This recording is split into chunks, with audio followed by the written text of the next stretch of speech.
কংগ্ৰেছ চৰকাৰ 15 বছৰ শাসনত একো এটা উন্নয়ন কিন্তু দেখা নাই। এতিয়া আমাৰ লক্ষ্য আৰু উদ্দেশ্য এটাই কি যে উন্নয়ন কৰিছে একমাত্ৰ বিজেপি চৰকাৰে। 15 বছৰটো কৰিবই নোৱাৰিলে, কিন্তু এতিয়া 10 বছৰত বিজেপিৰ যিটো উন্নয়ন, সেই উন্নয়ন চাই পেলাই জনসাধাৰণে, অসমৰ জনসাধাৰণে, অসমৰ ৰাইজে কিন্তু বেলেগ চৰকাৰৰ চিন্তা চৰ্চা কিন্তু কৰা নাই। কোনখন চৰকাৰ বিচাৰে বুলি কোৱাৰ লগে লগে এটাই কথা সকলোৱে জানে যে উন্নয়ন কোনখন চৰকাৰে কৰিছে। মানুহে সেইখন চৰকাৰেই বিচাৰিব, জনসাধাৰণে এইখন চৰকাৰেই বিচাৰিব। আৰু এতিয়া আমাৰ লক্ষ্য আৰু উদ্দেশ্য এটাই কি যে উন্নয়ন কৰিছে একমাত্ৰ বিজেপি চৰকাৰে।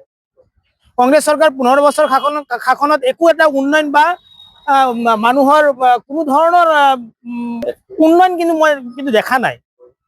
আৰু গতিকে সেই হিচাপত কিন্তু বিজেপি চৰকাৰৰ উন্নয়ন তেওঁলোকতকৈ যথেষ্টখিনি বেছি। সেই গতিকে চৰকাৰ বিজেপিৰে হয় হ'ব, কোনো কথা নাই।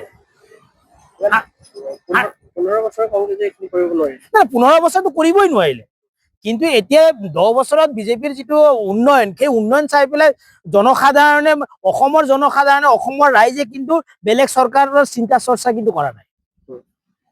মুখ্যমন্ত্ৰী হিচাপে কাক বিচাৰে?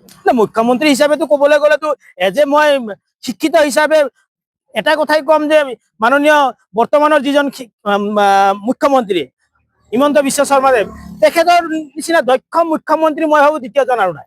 গতিকে তেখেতকে মই বিচাৰিম। তেখেত বহুত মানুহৰ প্ৰতি যিটো শ্ৰদ্ধা ভক্তি আৰু দেশৰ প্ৰতি যিটো শ্ৰদ্ধা ভক্তি, সেই গোটেইখিনি বস্তু তেওঁৰ গুণ আছে। সেইটো হিচাপে আমি ভাবো তেওঁ এজন শিক্ষিত মানুহ, গতিকে তেওঁ মুখ্যমন্ত্ৰী হোৱাটো আমি সকলোৱে বিচাৰো।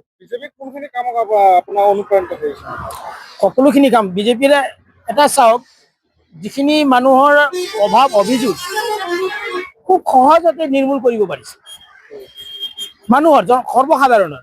আৰু 2 নম্বৰ কথা, ৰাস্তা ঘাটৰ উন্নয়নটো দেখিছেই, আপোনালোকে নিজে পৰ্যবেক্ষণ কৰিছে যে ৰাস্তা ঘাট উন্নয়ন কিমানখিনি হৈছে। আৰু দুখীয়াৰ যিখিনি মানুহ, সেইখিনি মানুহক কি ধুনীয়াকে আজি চলিব পাৰিছে, মধ্যবিত্ত মানুহখিনি ধুনীয়াকে চলিব পাৰিছে। গতিকে মই ভাবো বিজেপি চৰকাৰে আহিব লাগে আৰু বিজেপি চৰকাৰে হ'ব লাগে।